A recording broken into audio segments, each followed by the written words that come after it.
pretty much everybody in.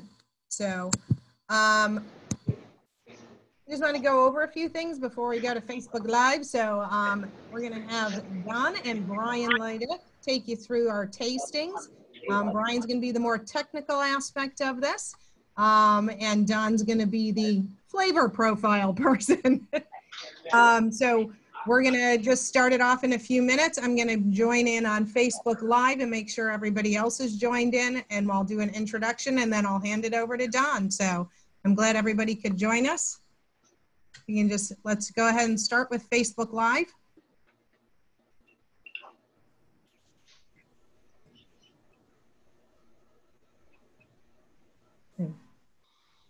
Just let me know when we're live. Wave to me.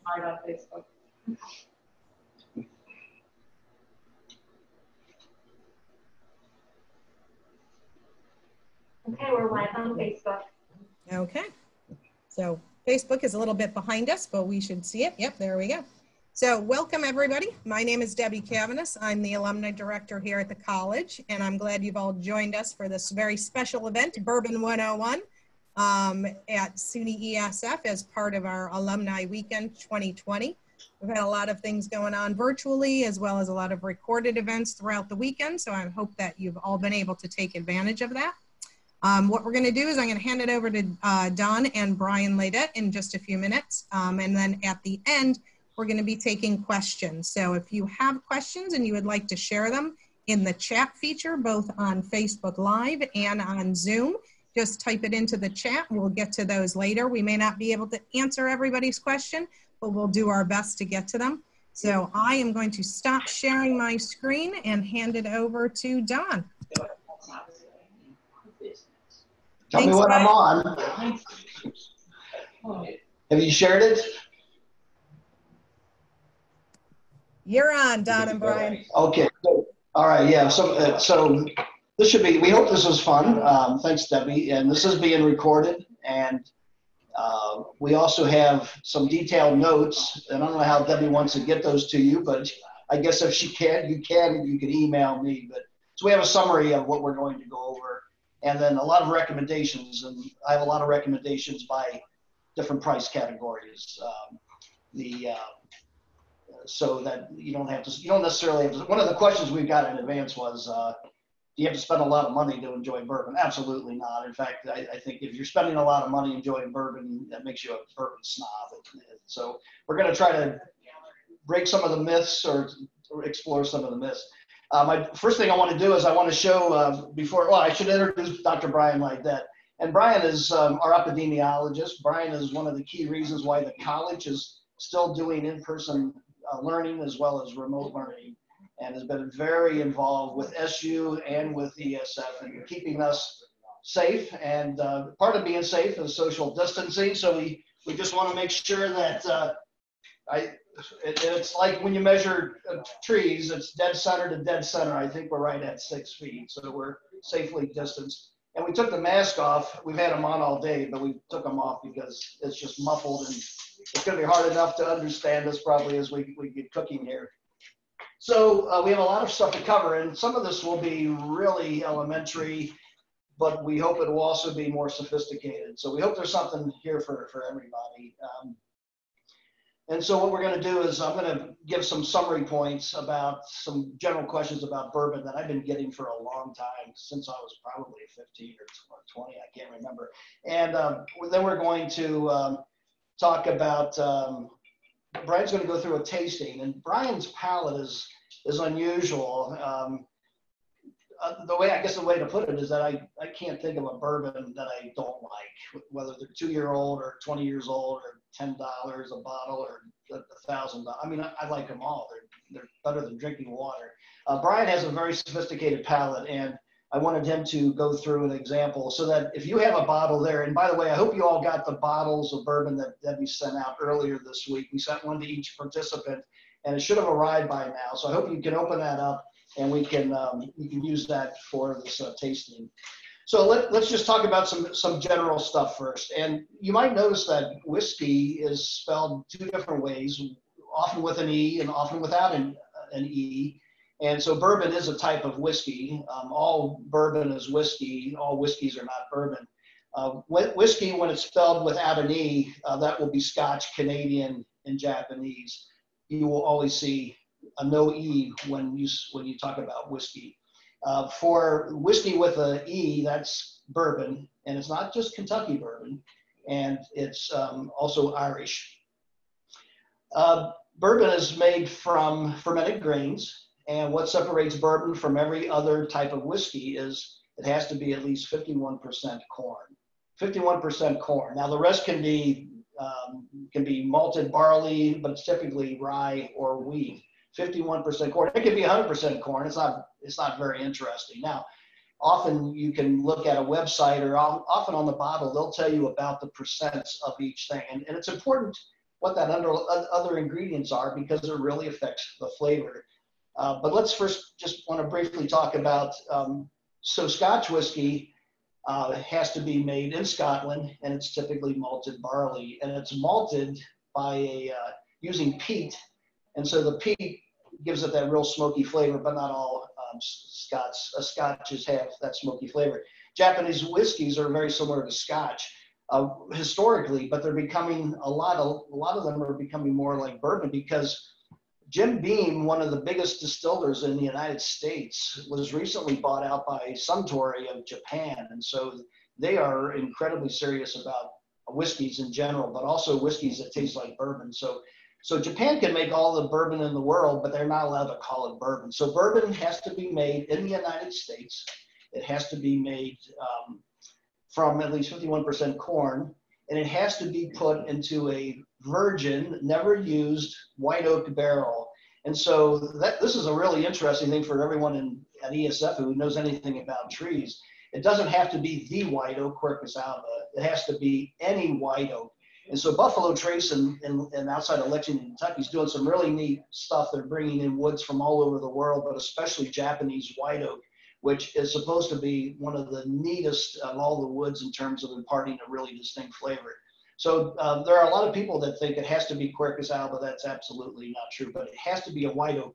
And of course, if you've been to ESF, you know that you can't use any red oak, because the red oak, the vessels don't have tyloses and the wood leaks. And so that won't work.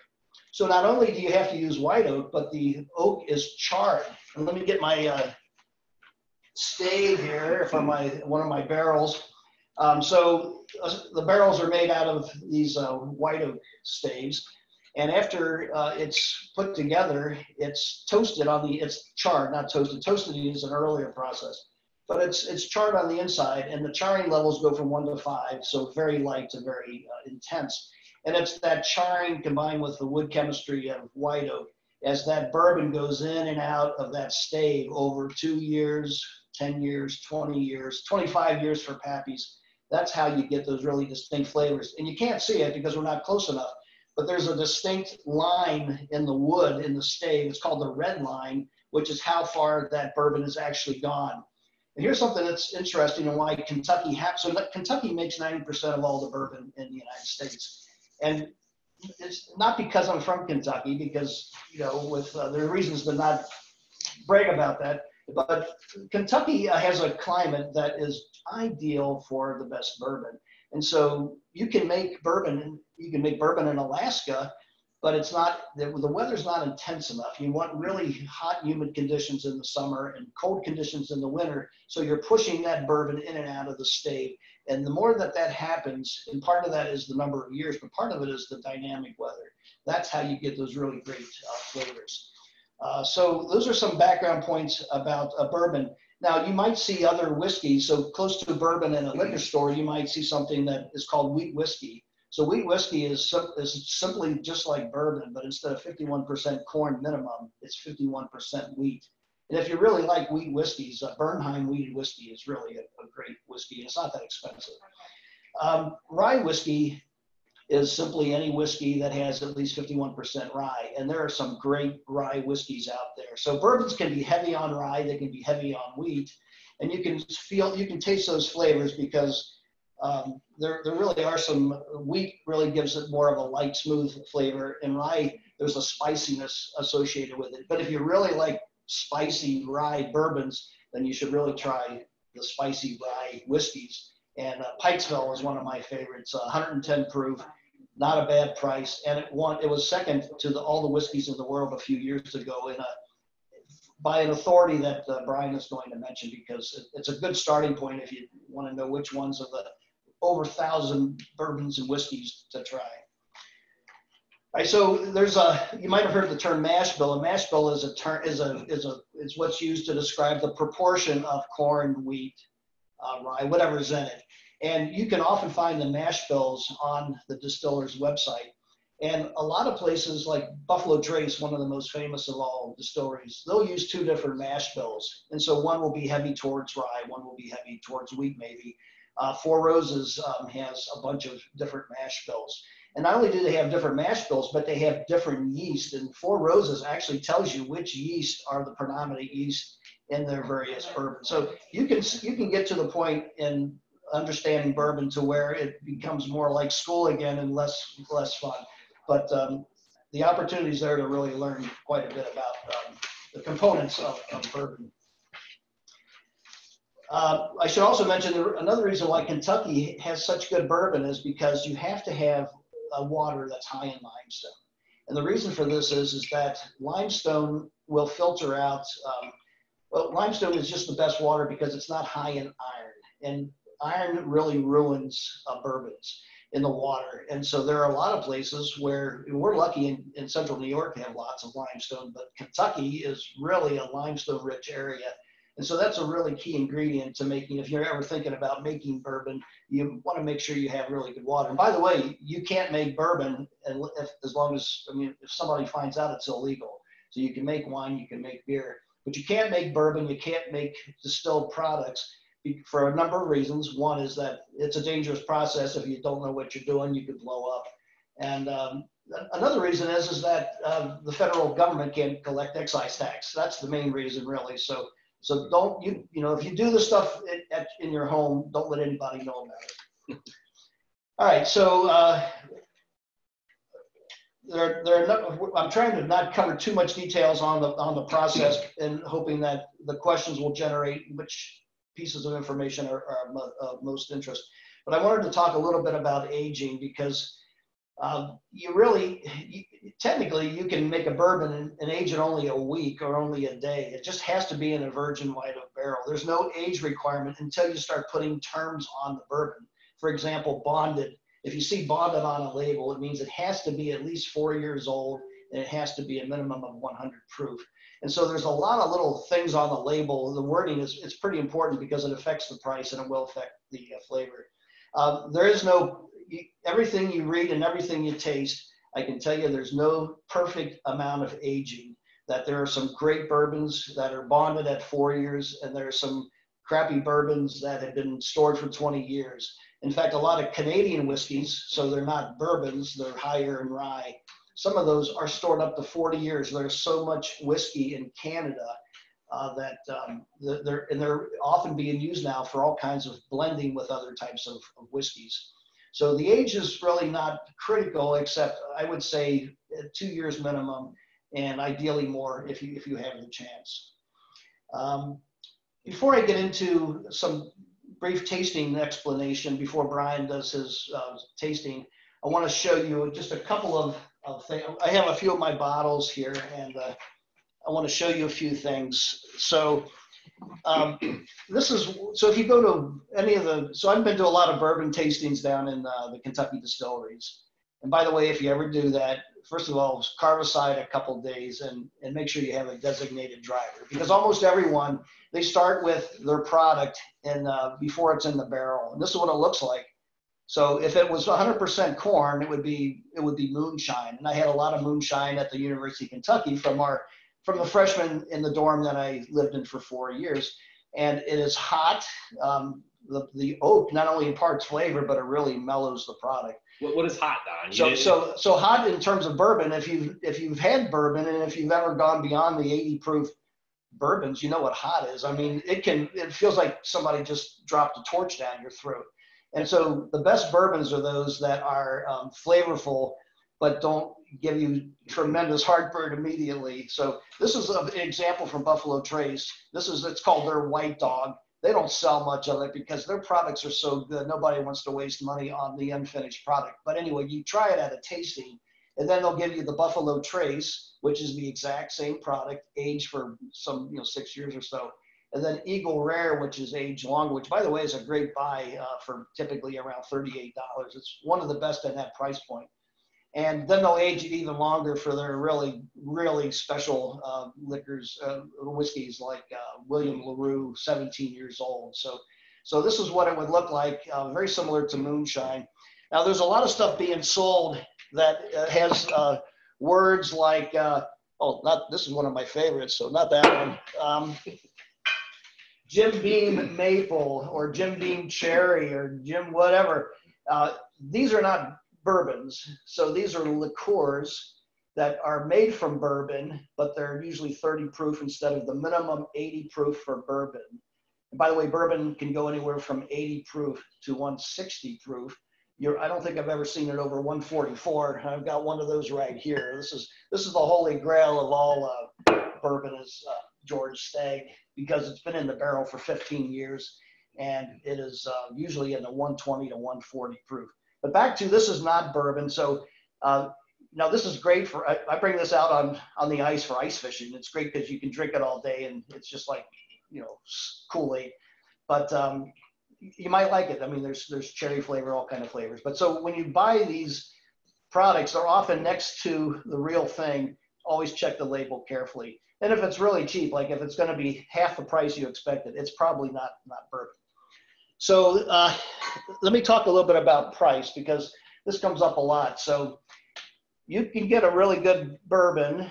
I mean, it's not going to win a prize, but it's really enjoyable for less than $20. And this is one of my favorites. It's Fighting Cock. It's made by Heaven Hill. Heaven Hill does some great bourbons.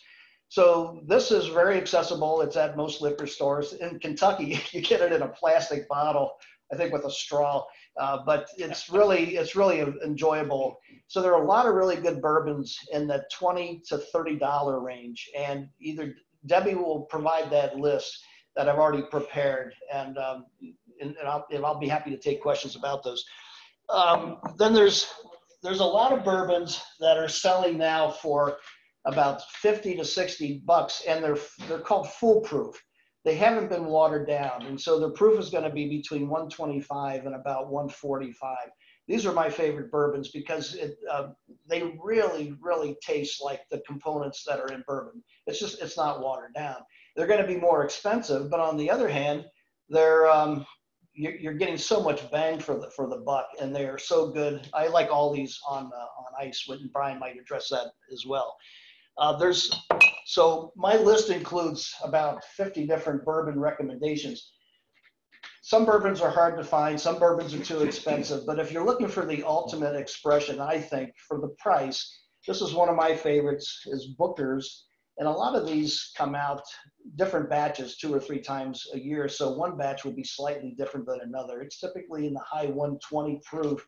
To me, it reminds me, if you're a fan of maple syrup, which I love, it's maple syrup on steroids. It is really, really good. It's tasty. It has a great aftertaste, and it's not hard to find. Now, it's gotten expensive since Jim Beam, who makes this, sold out to Suntory. It's gone up about $20 in price, and it comes in this, I think it's yellow poplar.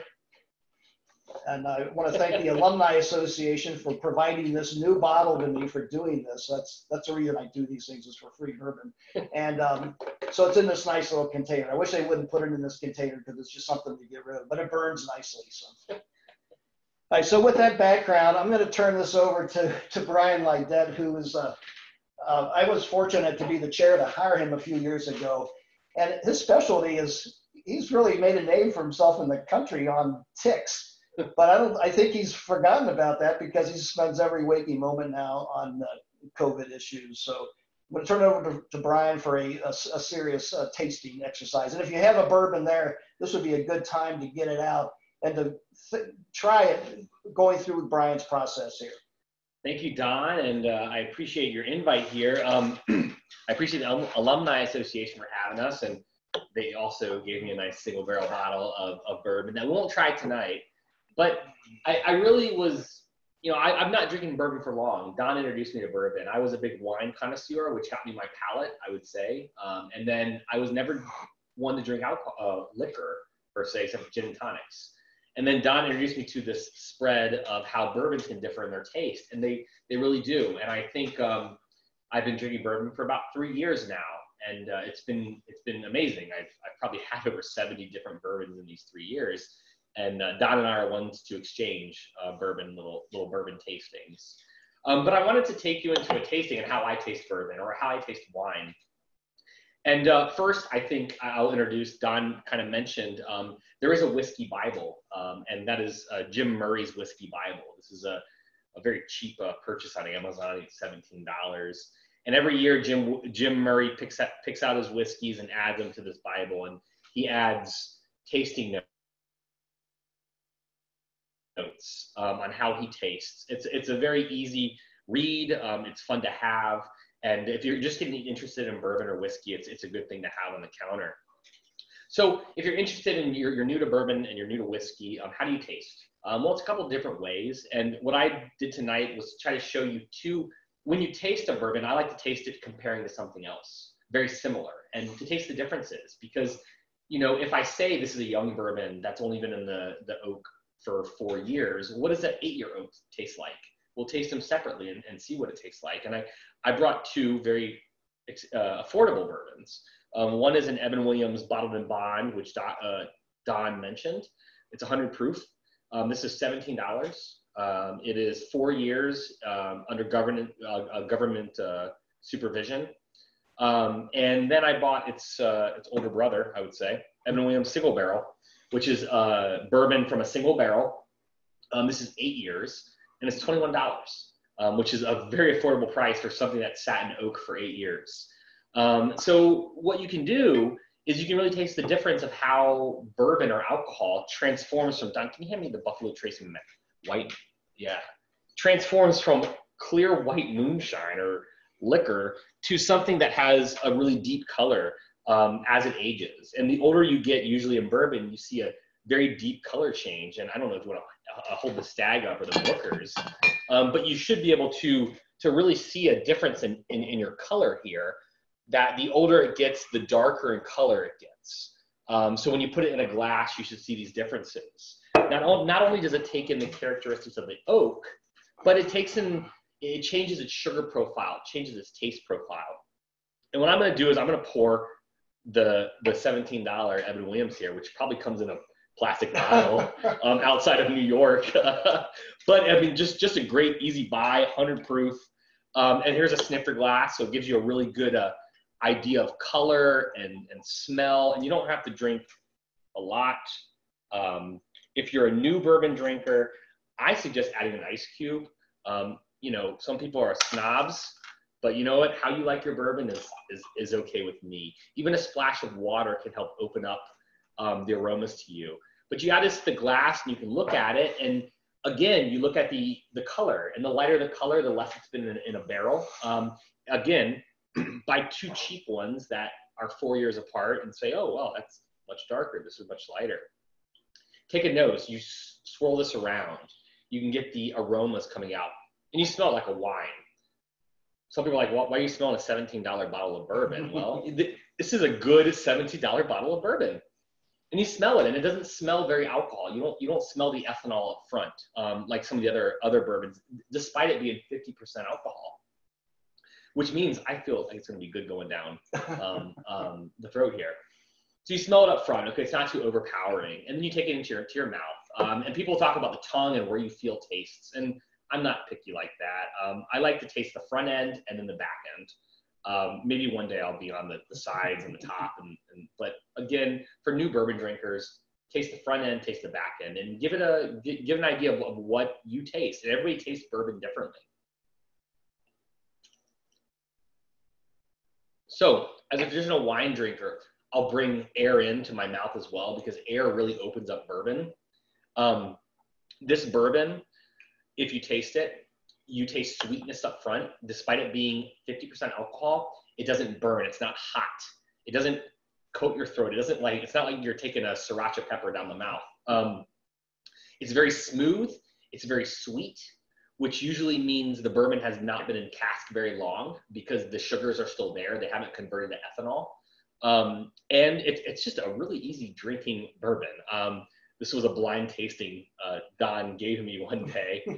And I think I was pretty close on calling it out as an Evan Williams. But a very good, easy drinking. Again, going back to comparing bourbons, you can taste a bourbon, but really to compare it to something else is where you really get off started tasting bourbon. So I suggest taking very similar bourbons or different bourbons, something that Don had mentioned, something more heavy in the rye or heavy in the wheat, and comparing it to a non-wheated bourbon. Or really cheaply, I think I purchased these for both $32, and you've got 4 years, 8 years. When you drink the 8 year, and I don't have another snifter, Don, can I use yours? Yeah. Okay. Again, the same way, you would pour this 8 year in the glass here. I always drop ice because I'm still new at this. And you can literally compare the difference. And this is a much lighter alcohol versus this alcohol, and that's 4 more years in an oak barrel. This is also less alcohol. This is a 86.6 proof, so 43%. But it's going to give you a very different tasting profile. So again, you smell this. It actually smells less alcohol. You can smell less alcohol. It's less sweet because the sugars have been converted. And what you're going to get is a more smoky or oaky taste of this because it's taken more of that stave. It's had much more time to go in and out of the oak.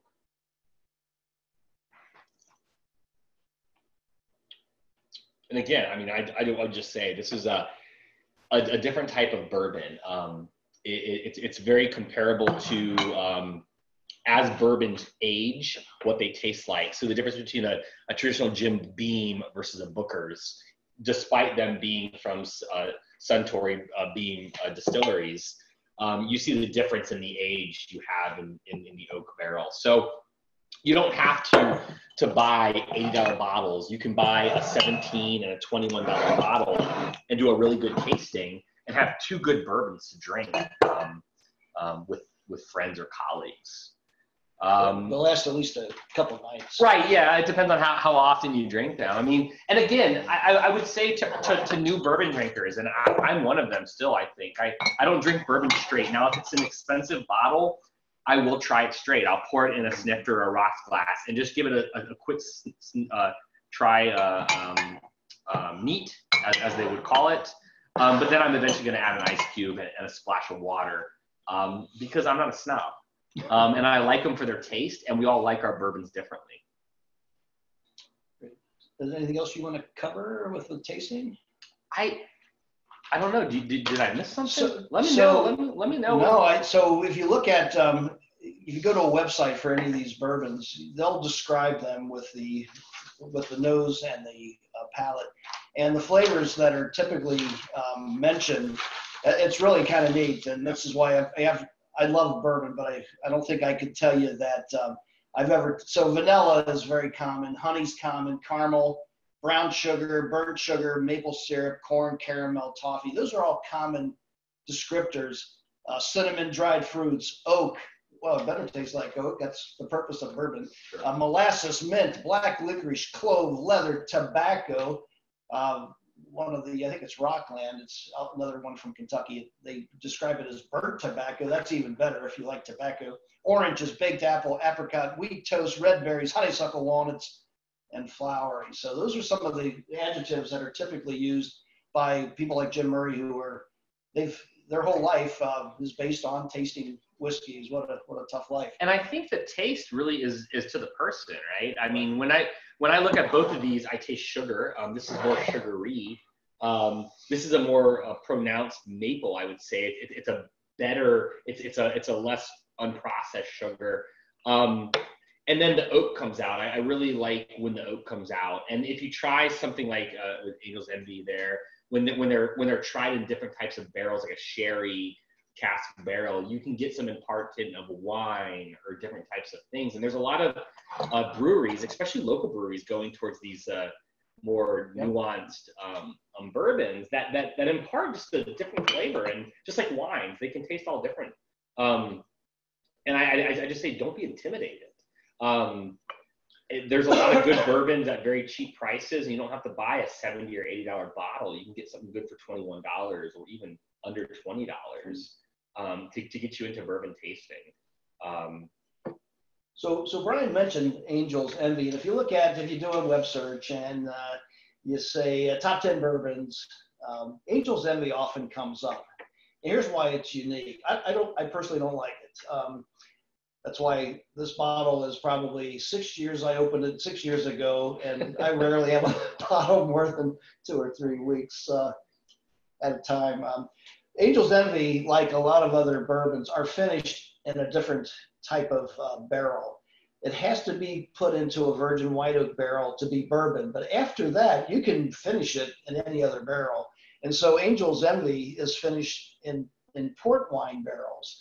And so there's this, you can tell it's not just bourbon, but it's bourbon and port wine. I mean, both of those are great, but by themselves. It's a personal thing. I can tell you when this when this event was announced last week, a colleague of mine who moved to Hawaii sent me an email right away. Have you ever tried Angel's Envy? Yeah, I've tried it. I won't drink it anymore. So I'll probably give this to Brian before he leaves here tonight. Thank you. Now, so if you like that sort of bourbon, though, there's a really nice one made in New York on Long Island that is much cheaper. And I love this because it's Rough Rider. It's Teddy Roosevelt on his horse, and it's made on Long Island. And they finish their bourbon in I think it's a red, some type of red, one of the red wines made on Long Island.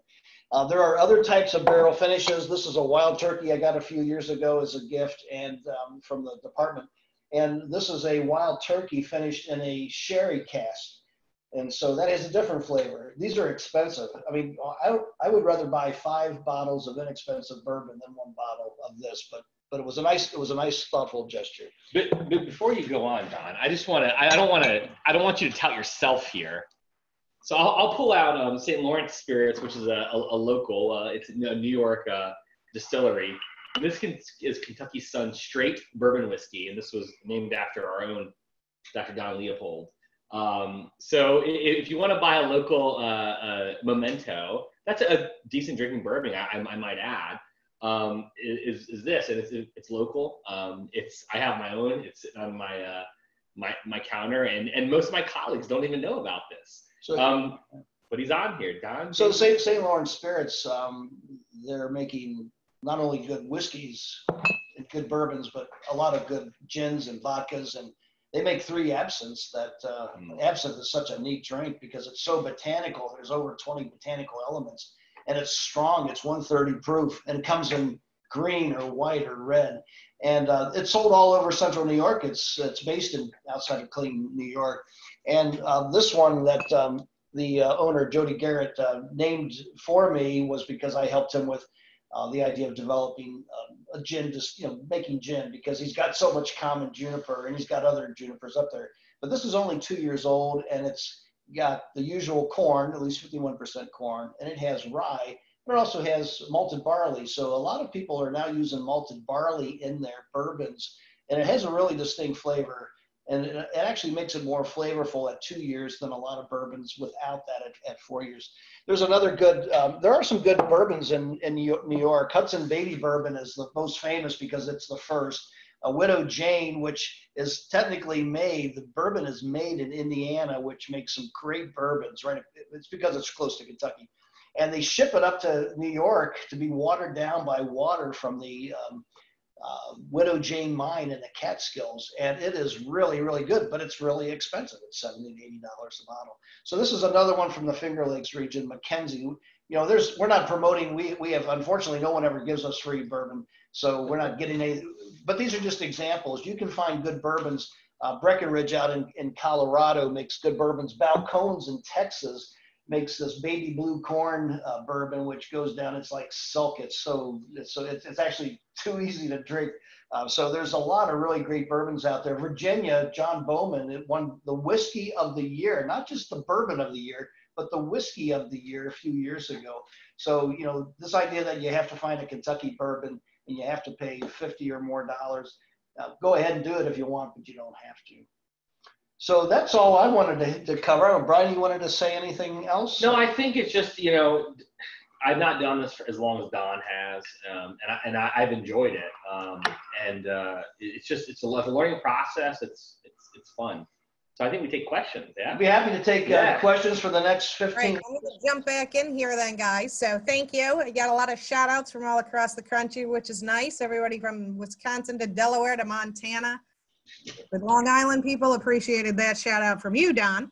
But we do have a couple of questions, and I've seen this one come up a couple of times. So Barry Leclerc is wondering if it is permissible to drink bourbon on the rocks. So let me there are, I think, for both serious Scotch drinkers and serious bourbon drinkers and serious whiskey drinkers, they typically add a little bit of water or they'll put it on the rocks. And this book, which this is a great book. It's very easy to read. New York Times bestseller. Amy Stewart. It's The Drunken Botanist. So it's something that some of us can relate to. And it's about 75 2- or 3-page chapters on all the really interesting things about every single alcoholic beverage. They're all made from plants. And there's a very short chapter about what water or ice does to whiskey in terms of releasing tastes that you're not going to find certain tastes without doing it. So it's not a macho thing. You do when you do the distillery tastings, they don't give you water or ice just because logistically, I mean, they're putting through thousands of people on some days. So I would always recommend a little bit of water or a little bit of ice. I like the big ice cubes. That's what we have here. We have both the big and the small. The big ice cubes are nice because they don't melt so quickly.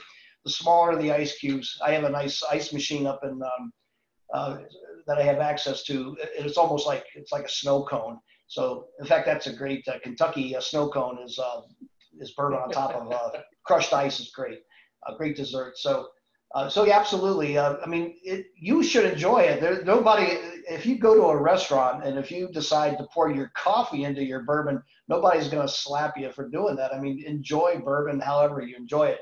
But we're not talking about cocktails. We're not talking about things that bourbon and Coke. I would actually be insulted by bourbon and Coke because that's a waste of a really good drink and you know, relative to Coke. So.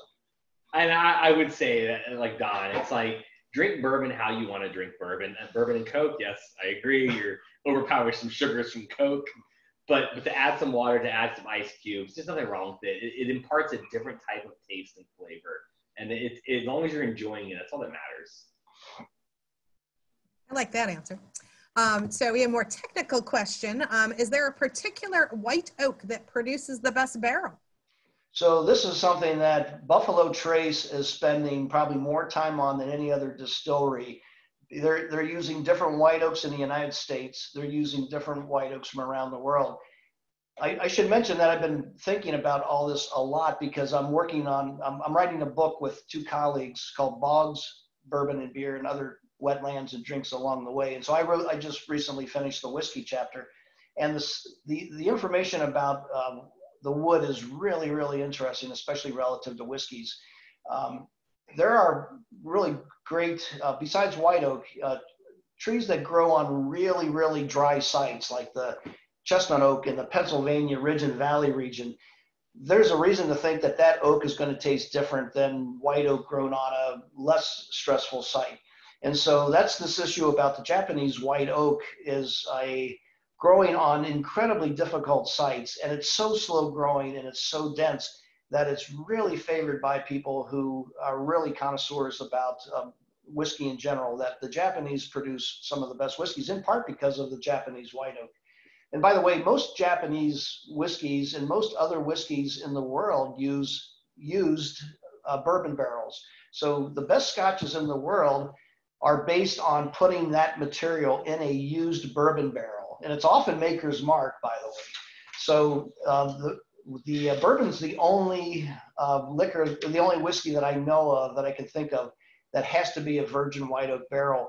But a lot of people misunderstand this. They think it has to be Quercus alba. Absolutely not. In fact, when I was down Buffalo Trace Distillery a few years ago, they had this beautiful tree in front of their area where you could get some snacks.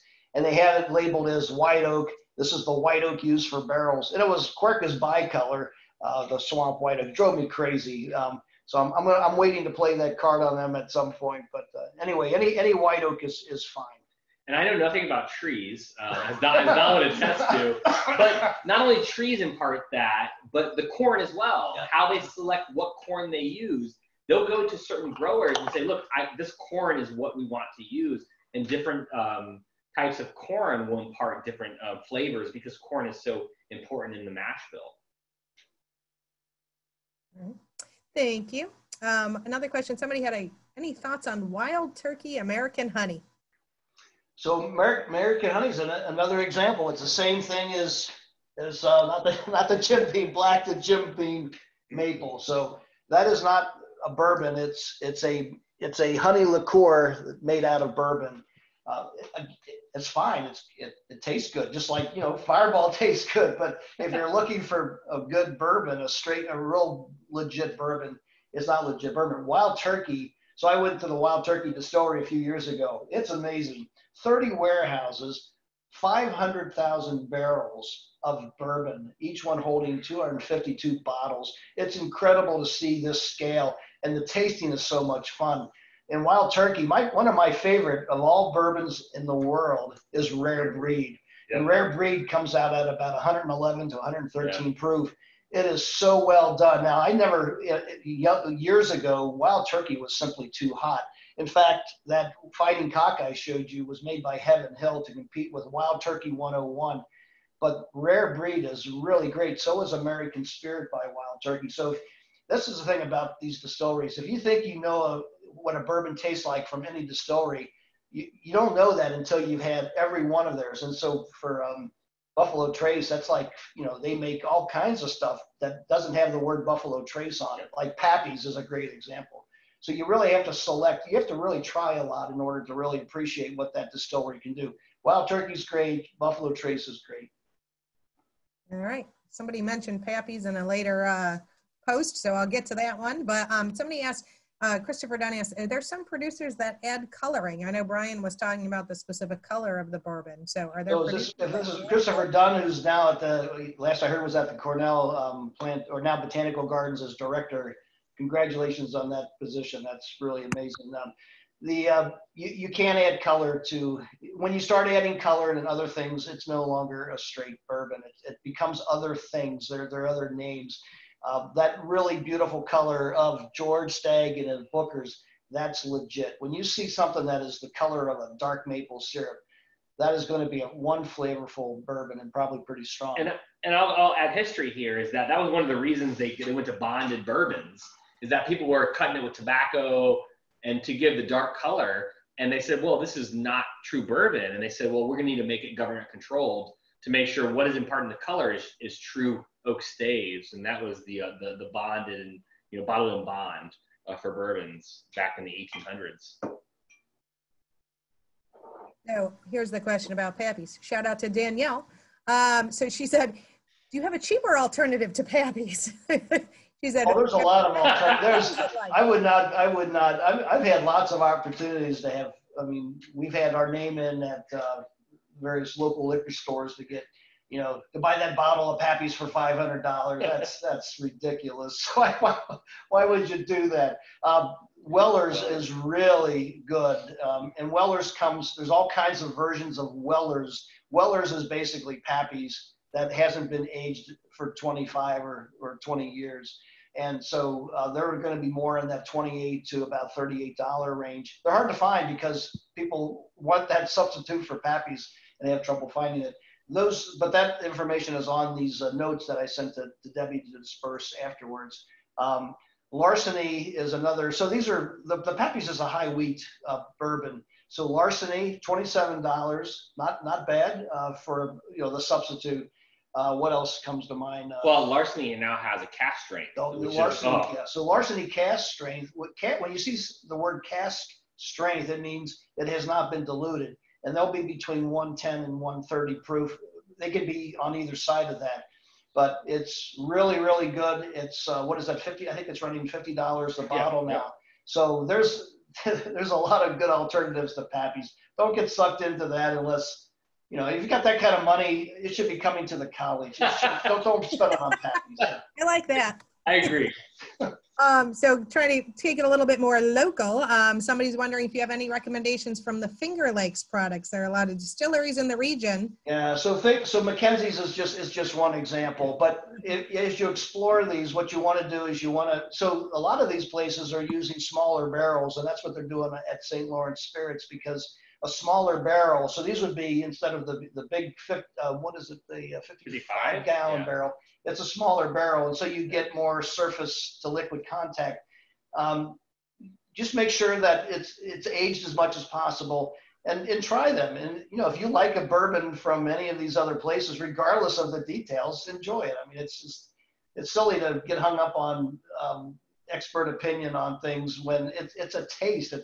I mean, gosh, how many people like the exact same pizza? I mean, it's like anything else you eat or drink. There's so many, you can enjoy them all. So. And I'll say the swing here is not bad. The environmental swing here can be pretty extreme. It's not Kentucky, but it's not bad. I mean, there's still good bourbons coming out of New York State. So there was a really neat experiment done a few years ago where some Scotch barrels filled with Scotch were sent from Scotland to Kentucky. And Kentucky bourbons were sent by, I think it was Buffalo Trace, to Scotland.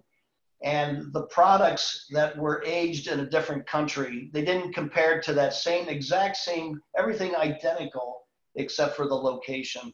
And so it's not, there's reason to believe that, you know, there are places in the country that are ideal for certain types of products and not good for others. Of course, you can't make Scotch in the United States. It's illegal. You can't make bourbon outside of the United States. I would love to try a bourbon from Alaska. I don't know of any. I would love to try a bourbon from Hawaii. I don't know of any. What is it? How are the territories? Puerto Rican bourbon? I don't know how that. You know what? That might be an interesting little gray zone. Glitch. Yeah, gray zone. Okay. Well. So we have an idea for our next event. So somebody said they're developing a taste for Japanese and Taiwanese whiskeys. So maybe we can have another event and do a little comparison. So the Japanese whiskeys, you know, I love all whiskeys. So this is one of many really good Japanese whiskeys. This is from another colleague, one of the new faculty that I helped move into the department, and they were really kind to give me this. This is a 12-year-old, and it's one of the most famous ones in Japan. They're really good, but they're going to taste like Scotch. And so you have to know that going. I mean, you know, you're going to pay what, $80 a bottle, $100 a bottle. You should know about what you're going to be expecting. It is really good.